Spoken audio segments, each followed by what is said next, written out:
Ya, kembali lagi bersama saya Pams di segmen JTM, Jatinangor Tengah Malam.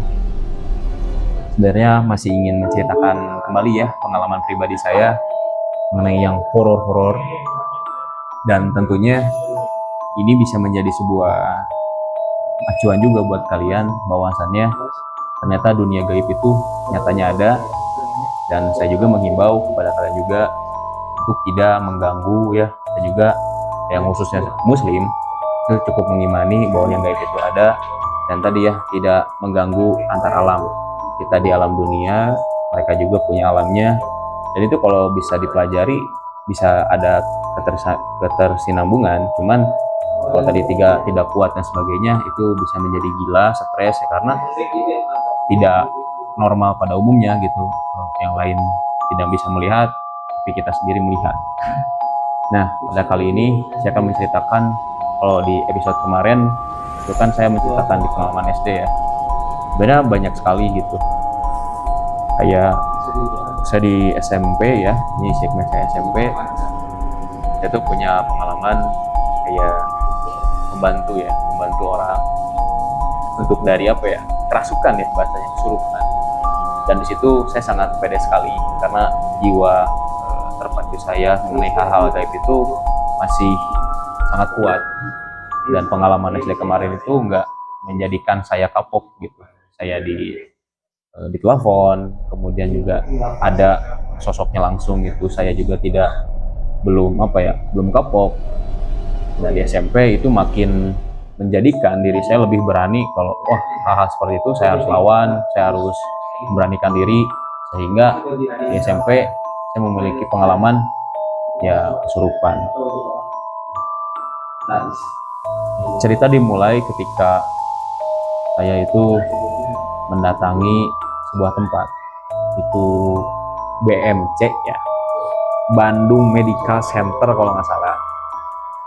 Itu di jalan apa ya, dekat Taman Bartayuda lah. Jadi kalau naik angkot tuh, naik angkot Riung Bandung, nanti bisa turun di depan, nanti dari Taman Bartayuda itu jalan.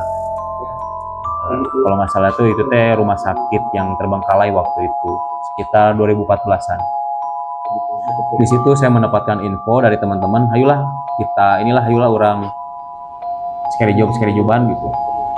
Kita melakukan uji nyali di rumah sakit terbengkalai itu, yang akhirnya jiwa jiwa songkrak saya ikut. Kayak ayolah ke sana, ada apa juga takut sama hal seperti itu. Akhirnya ke sana, memberanikan diri naik angkot pulang sekolah nih SMP, naik angkot ke sana bertiga lah sama teman. Ada saya, ada Kemal, dan juga Andika kalau salah, teman SMP. Dan sana pertama kali yang dirasakan itu kayak pada umumnya gitu, rumah sakit. Dan yang jadi anehnya tuh kenapa rumah sakitnya tidak rame gitu, sudah ditinggalkan. Terus waktu sana kan cuma bertiga nih, dan melihat ada rombongan anak-anak yang lain, kita ikut-ikutan aja, ikutan. Pas datang tuh ke sana ya, kita jalan-jalan tuh tiap ruangan ada kamar, ruang inap, terus juga ada main hallnya, ada lobbynya, dan sebenarnya nggak ada apa-apa. Jadi kayak ruangannya besar, gelap, ya udah nggak ada apa-apa gitu. Akhirnya ada yang bilang gitu ya, pengunjung yang sudah mau pulang itu bilang yang horor itu di kamar bayi. Ada kamar bayi, kamar jenazah, sama kamar kayak ruang dapur umum gitu. Sama ada kayak aula itu di lantai 3 atau lantai 2 lupa. Di sana itu yang paling gelap, yang itu juga punya aura mistis yang juga kuat. Akhirnya kita bertiga ke kamar bayi. Dan di kamar bayi itu, ini kan kita masih ikut rombongan nih yang kata mereka tuh horor.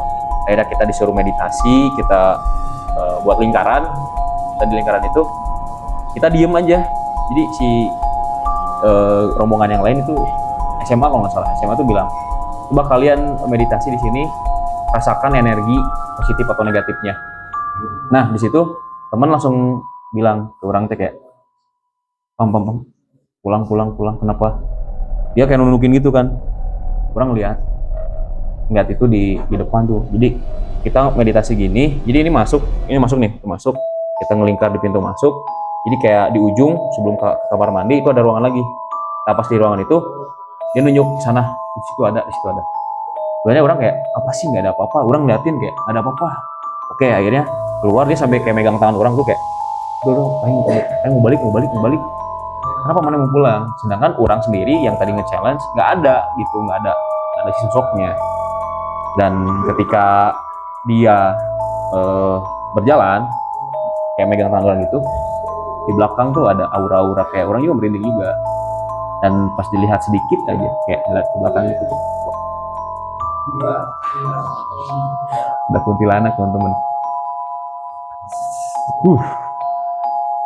Kuntilanak yang